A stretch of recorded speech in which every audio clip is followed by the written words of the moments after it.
If you're wondering why I'm laying like this, it's because I'm in a hospital bed and I'm facing death, certain death, quicker than, say, most of you out there, even though Allah subhanahu wa ta'ala knows best. I'd like to speak to people in general about Islam and what it is and what it is not, because I know that today we are looked at like we are some kind of poison. The news that is reaching the average person out there is derogatory nonsense that doesn't portray or even come near Islam and what it is and what it is not. 15 years ago, I picked up a book called the Quran, and I opened it and I started to read it. What I realized was that the Quran was a way of life. And I opened this book, the Quran, and what I noticed that was different about the Quran is that it was a system for life. It actually works. As I read through, and I read the surahs, the meanings, and I got my head out of the red top syndrome, you know, the papers that you buy in this country. What I realized was Islam was a very beautiful religion, or system for life. And I prefer to call it a system for life.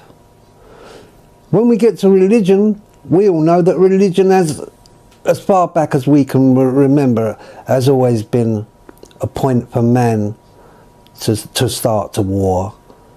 And that war always just leads to more people being killed.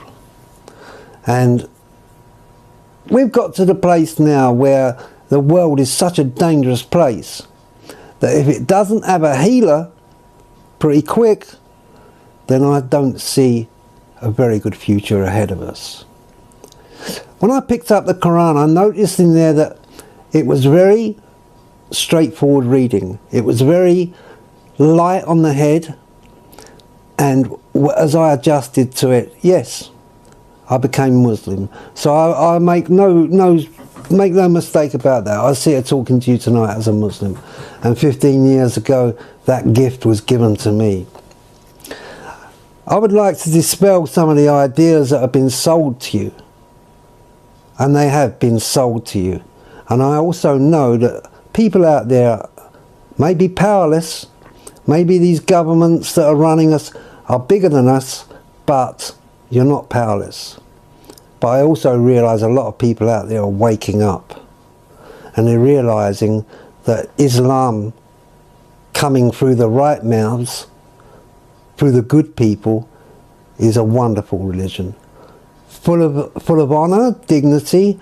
One thing that I got from when I became Muslim was my honour, my dignity, my way of life changed. I started to look after myself. Very practical things. And that is how it reads, the Quran, a very practical book. There's no mystery about it. There's no burning bushes, there's nothing like that. We also believe in Jesus. A lot of you people out there don't know that we believe in Jesus as well. We have no argument with other religions. These are religions, and arguments are made up by men who should know better.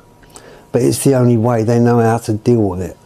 That's what we've had since time begun, and the Western powers put their foot down and got into gear. We've had nothing but problems. So that usually would wake up the normal man and to say, well, this doesn't work. But the trouble is, it does work. Through the sale of arms, through the ownership of one another, through the ownership of cars, through the ownership of other countries. Yes, and I mean other countries, because that's how it's become now. We invade other countries. To get back to the Quran, I know that a lot of people look at the differences before they look at the similarities. They watch the Taliban and the way they dress on television and stamp Islam there. That's not Islam. Those people were just fighting for a cause they believed in. They look at certain dress and certain style, and that's what they buy into.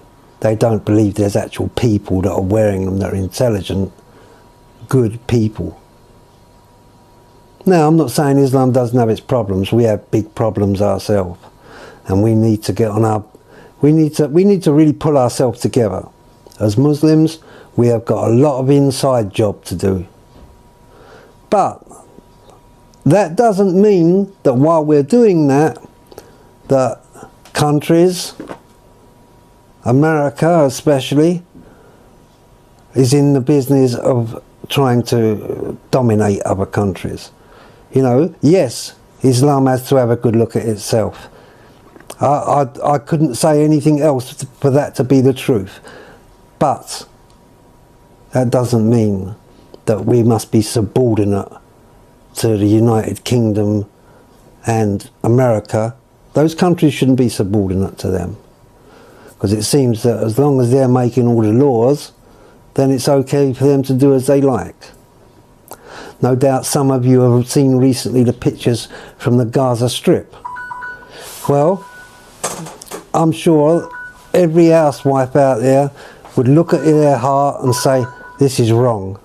But again, powerless to do anything about it. But we're going to do something about it. Because Muslims and people alike, you see, we have so many people every year coming to Islam because they feel safe within the boundaries of the Quran. It gives people a feeling of safety. Islam offers another way. Islam offers another way.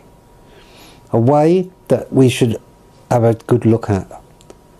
And if you are fair in your judgment and you want a life that is complete, that is dignified and an offer to someone else, where people will look at you and know that you stand up straight, then come to Islam and have a look for yourself and see what's really going on. Brush your prejudices aside. Find yourself a Quran and a Bible and a Torah. They're all good books. They're all good books. But the book, the Quran, will tell you how to live. That's the difference. It will give you an idea how to live in peace and harmony and dignity. It does actually give a recipe for that in the Quran. The other books don't do that in such a formal way as the Quran. But, as I say, I'm not here to argue which book's right. I don't mind. I don't mind. I'm soon to leave this earth, and I would like to leave behind something better. I hope you've enjoyed what I've said. I hope I've not offended anyone. I hope I'm not... I don't want to cause no confusion. There's enough confusion out there already.